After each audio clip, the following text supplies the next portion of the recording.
इस कविता का जो विषय है, वो जो शब्द है, असल में उस पर कविताएं नहीं लिखी जा सकती। दुनिया की किसी भी कलम में इतनी ताकत नहीं है कि वो मां पे कविताएं लिख सके।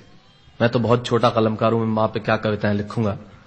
मैंने एक कविता सिर्फ ये लिखी है कि जब मां हमारे पास होती है तब शायद उसके होने का एहसास नहीं होता। जब मां नहीं होती तब जिंदगी क्या होती है, बस मैं ये कहना चाहता हूं। तब आप सुने उस कविता को। एक बहुत छोटी सी कहानी उस कविता के शुरू में कहता हूं। एक जंगल में एक संगीतकार मृदंग बजाता था। मृदंग ढोलक की तरह एक वाद्य को कहते हैं। और जब मृदंग बजाता तो एक बकरी का बच्चा वहां रोज आके खड़ा हो जाता। एक दिन सर ये कैमरे जो भी है बंद कर दें प्लीज, फॉर गॉड सेक।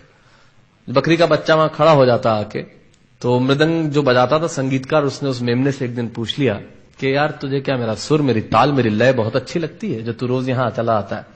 वो बोला मैं नहीं जानता कि आप क्या बजाते हैं, न मुझे सुर की समझ, न ताल की समझ, न लय की समझ। मैं तो बस इतना जानता हूं कि इस ढोलक पे, इस मृदंग पे जो चमड़ा मढ़ा है वो मेरे मां के बदन से आया है। क्या बात है, बहुत अच्छे, वाह। जब उस पे थाप पड़ती है मैं आके खड़ा हो जाता हूं। बहुत अच्छे, वाह। मेरी कविता मां के न रहने पे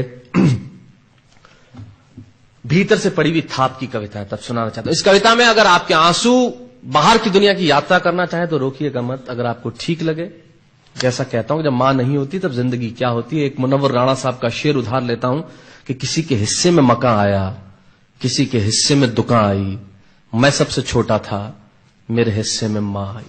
क्या बात है, वाह वाह, बहुत अच्छा। तब कहता हूं कि कल जब उठकर काम पर जा रहा था तो अचानक लगा कि कोई रोक लेगा मुझे। कल जब उठकर काम पर जा रहा था तो अचानक लगा कि कोई रोक लेगा मुझे और कहेगा खड़ा खड़ा दूध मत पी, हजम नहीं होगा। मुझे लगा कोई कहेगा खड़ा खड़ा दूध मत पी, हजम नहीं होगा, 2 घड़ी सांस ले ले, अरे इतनी ठंड और कोट भूल गया, इसे भी अपने पास ले ले। मन में सोचा मां रसोई से बोली होंगी जिसके हाथों में सना आटा होगा।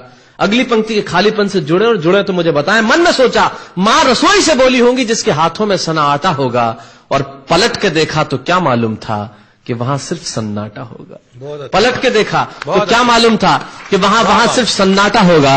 अरे अब हवाएं ही तो बात करती हैं मुझसे। जब कोई नहीं होता तब अंतरिक्ष बात करता है, निर्वात बात करता है, वैक्यूम बात करता है। तब कहता हूं अरे अब हवाएं ही तो बात करती है मुझसे।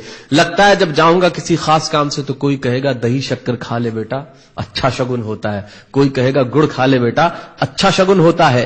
पर मन इसी बात के लिए तो रोता है कि सब कुछ है मां, सब कुछ, जिस आजादी के लिए तुझसे मैं सारी उम्र लड़ता रहा। आपने अपने बचपन में देखा होगा, माए हमें टोकती है, यहां मत जा, वहां मत जा, ये मत कर, वो मत कर। तब हम आजाद होना चाहते हैं, और आजादी की कीमत कितनी बड़ी देनी पड़ती है। अगर कम शब्दों में मैंने ठीक बात कह दी हो तो इसका एहसास मुझे जरूर कराइएगा कि सब कुछ है मां, सब कुछ, जिस आजादी के लिए तुझसे मैं सारी उम्र लड़ता रहा वो सारी आजादी मेरे पास है। फिर भी न जाने क्यों दिल की हर धड़कन उदास है।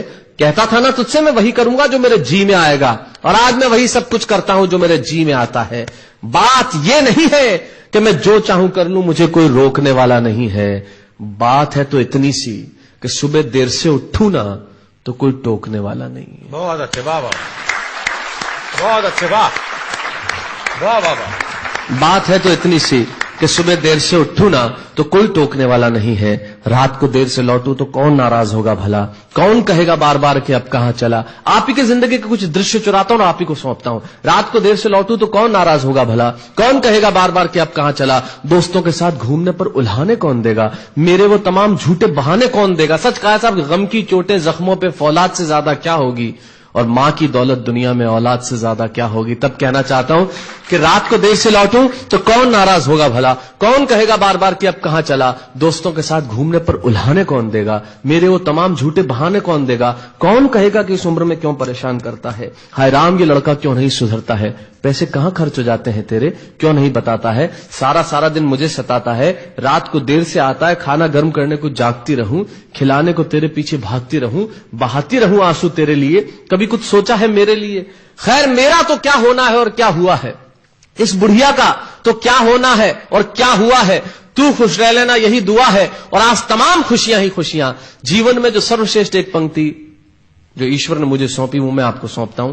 कहीं कोई कविता नहीं है, एक बहुत सामान्य सी बात जो बहुत सामान्य ढंग से मैं कह रहा हूं, लेकिन गेट सेट गो जो मैंने किताब लिखी, शायद हिंदुस्तान की पिछले 3 सालों में सबसे ज्यादा बिकने वाली किताब वो रही। 14 भाषाओं में उसका अनुवाद हुआ।